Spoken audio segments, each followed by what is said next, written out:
Assalamualaikum warahmatullahi wabarakatuh. Selamat pagi dan salam sejahtera buat kita semua. Alhamdulillah pada pagi hari ini kita berjumpa kembali dalam keadaan sehat walafiat dalam acara kegiatan seminar orientasi pengenalan nilai dan etika pada pegawai pemerintah dengan perjanjian kerja di lingkungan pemerintah Kabupaten Pemalang. Saya hormati Kepala SMP Negeri 2 Randu Dongkal, kemudian saya hormati juga kepada Pak Sugeng Rianto, SPDM AD selaku mentor. Pada kesempatan hari ini izinkan saya untuk mempresentasikan rencana kerja saya selama 5 tahun ke depan selaku sebagai P3K di lingkungan Kabupaten Pemalang. Sebelumnya izinkan ini terkait dengan laporan orientasi instansi pemerintah bagi P3K Dinas Pendidikan dan Kebudayaan Provinsi Jawa Tengah. Perkenalkan, nama saya Nizar Arfan Yusuf. Saya instansinya dari SMP Negeri 2 Randu Dongkal. Next. Bapak Ibu yang saya hormati, pada kesempatan hari ini saya akan mempresentasikan judul rencana kerja saya itu selama 5 tahun ke depan adalah layanan bimbingan konseling peduli terhadap perkembangan peserta didik SMP Negeri 2 Randu Dongkal. Secara global, peserta didik di sini adalah baik kelas 7, kelas 8 maupun kelas 9. Adapun yang melatar belakangi adanya kegiatan orientasi ini adalah yang pertama, Kemendikbudristek memiliki kebijakan untuk melakukan pemenuhan guru melalui seleksi pengadaan pegawai pemerintah dengan perjanjian kontrak untuk jabatan dan fungsi guru. Pengadaan tersebut dilakukan melalui tahapan perencanaan, kemudian ada juga pengumuman lowongan, kemudian juga ada pelamaran, seleksi, pengumuman, dan pengangkatan menjadi P3K.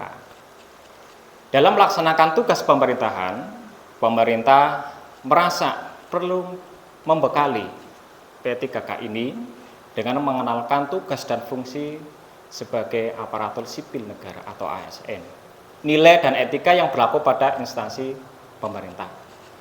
Selain itu, P3K diharapkan mampu mengaktualisasikan nilai-nilai dasar ASN berakhlak. Apa itu berakhlak?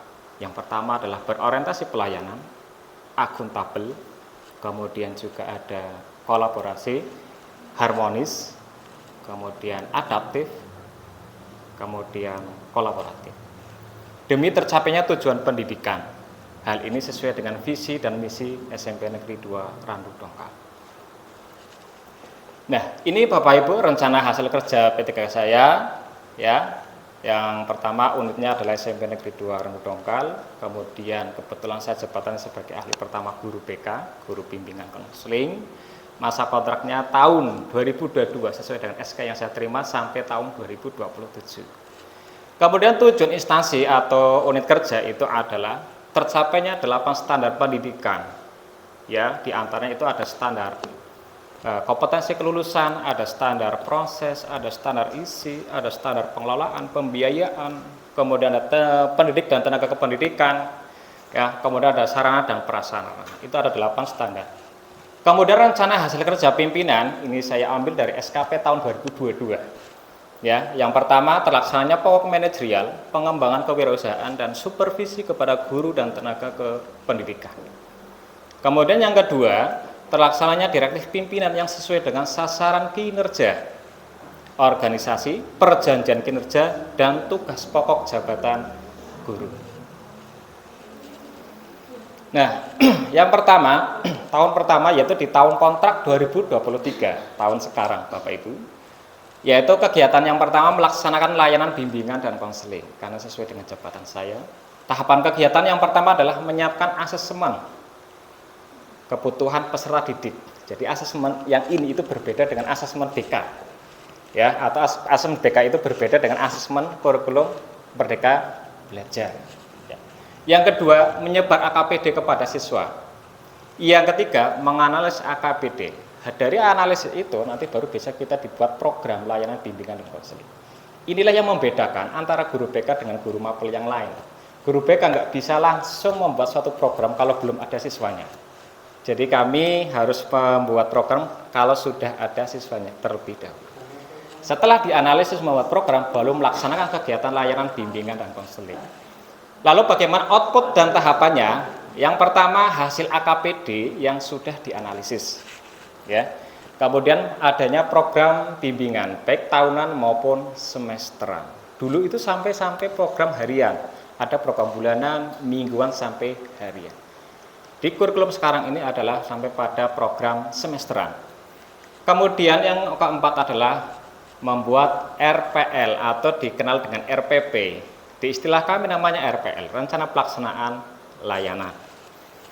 Kemudian yang kelima, menyiapkan media layanan yang sesuai dengan topik permasalahan yang akan diangkat atau disampaikan kepada peserta didik.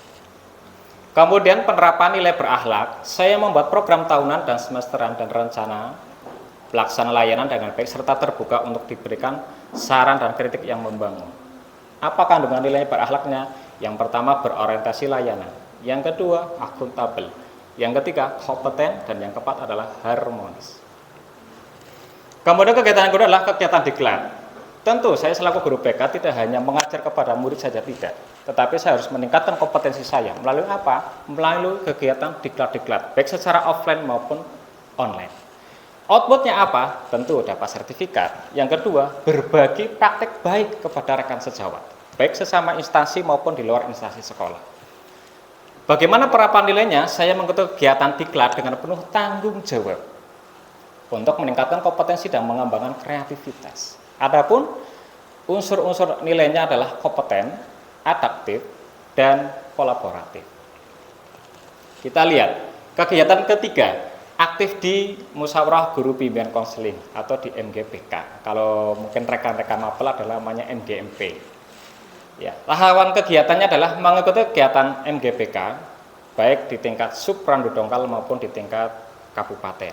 Biasanya kami melaksanakan kegiatan ini adalah di setiap hari Selasa. Kedua, membuat administrasi bimbingan dan konseling.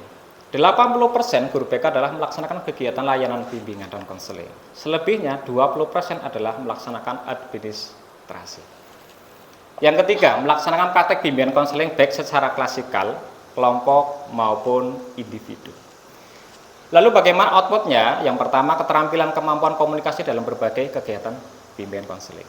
Yang kedua, format-format administrasi yang ada pada saat pembahasan di MGPK. Yang keempat adalah ada kartu tanda anggota sebagai anggota MGPK. Lalu penerapan nilai berakhlaknya adalah saya melakukan diskusi dengan rekan sejawat untuk mendapatkan pemahaman yang sama dalam memberikan layanan bimbingan dan konseling di sekolah, serta terbuka menerima pendapat rekan sejawat. Adapun unsurnya adalah nilainya kolaboratif dan adaptif. Kegiatan selanjutnya adalah aktif di kegiatan PGRI dan komunitas guru penggerak. Ya, kebetulan saya juga sebagai anggota PGRI. Ya, selain itu juga mengikuti kegiatan-kegiatan yang dilaksanakan oleh PGRI. Ya, kebetulan kemarin juga mengikuti lomba paduan suara di tingkat kabupaten mewakili PGRI Randu Dongkal dan komunitas guru penggerak. Tahapannya mengikuti kegiatan yang diselenggarakan oleh PGRI dan komunitas guru penggerak. Outputnya apa? KTK PGRI, sertifikat kegiatan atau sertifikat dari guru penggerak, dan berbagi praktik baik dengan rekan sejawat. Penerapan nilai berakhlak adalah berpartisipasi dengan baik kegiatan yang dilakukan oleh organisasi atau komunitas dengan penuh tanggung jawab. Adapun nilai-nilainya adalah adaptif, kompeten, harmonis, dan kolaboratif. Selanjutnya ada kegiatan pengawasan ujian atau asesmen. Tahapan kegiatannya melakukan pengawasan ujian, kemudian output dan tahapannya ada berita acara, kemudian ada daftar hadir peserta. Penerapannya adalah saya melakukan pengawasan secara penuh dengan tanggung jawab. Nilainya adalah loyal dan akuntabel. Nah, di tahun kontrak 2024 saya akan memberikan layanan pembelajaran atau berdiferensi dan kompetensi sosial dan emosional. Ini di tahun 2024. Tahapannya adalah menyebar asesmen, kedua menganalisis asesmen, yang kedua output atau tahapannya adalah RPL berdiferensiasi dan kompetensi sosial emosional. Kemudian hasil analisis berupa gaya belajar baik visual, auditori maupun kinestetik. Ya, jadi penerapannya adalah saya melaksanakan kegiatan layanan dengan materi yang menyesuaikan dengan kebutuhan peserta didik baik secara visual, auditori maupun kinestetik. Nilai-nilainya adalah berorientasi pada layanan, akuntabel dan kompeten dan harmonis. Berdiferensiasi ini adalah memuat 3 proses Bapak Ibu. Yang pertama adalah pembelajaran diferensiasi produk, kemudian proses, kemudian konten, ya. Next. Kemudian tahun kontrak di tahun 2025, yaitu saya akan mengadakan konseling sebaya atau peer counseling. Tahapan kegiatan adalah memilih peserta didik. Setelah dipilih, kemudian saya akan melatih peserta didik ini untuk bisa menguasai sedikitnya tentang layanan bimbingan konseling. Khususnya adalah layanan konseling. Walaupun peserta ini dididik tetap atau dilatih akan di bawah pengawasan pada guru BK. Tahapan atau outputnya adalah peserta didik yang terpilih. Penerapannya adalah saya memilih peserta didik untuk dilatih memberikan dukungan atau bantuan kepada peserta didik lain yang mengalami hambatan atau permasalahan. Nilainya adalah akuntabel, kolaboratif, dan kompeten. Next. Kemudian di tahun kontrak 2026, saya akan mengadakan kegiatan cyber counseling atau chat asinkronus berbasis Android.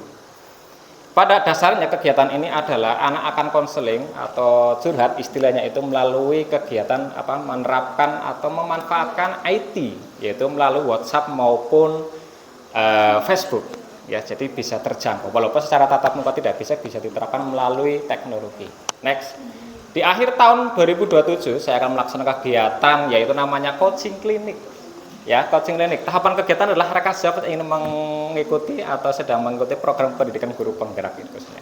Kebetulan pendidikan guru penggerak ini akan dibuka sampai angkatan 13, ya, sampai pada tahun 2024. Dengan target ada 100.000 guru penggerak di Indonesia. Kemudian outputnya adalah rekan sejawat yang mengikuti seleksi. Bagaimana penerapan nilai berakhlaknya? Saya melakukan berbagi pengalaman dalam mengikuti seleksi program pendidikan guru penggerak. Nilainya adalah kolaboratif, kompeten, akuntabel. Dan kemarin saya juga meng-coaching klinik teman saya yang kebetulan mengikuti CGP angkatan 8, walaupun di tahap pertama belum lulus, tapi setidaknya sudah berbagi praktik baik dengan rekan saya. Saya kira itu Bapak Ibu presentasi dari saya. Terima kasih. Mohon maaf jika salah kata. Assalamualaikum warahmatullahi wabarakatuh.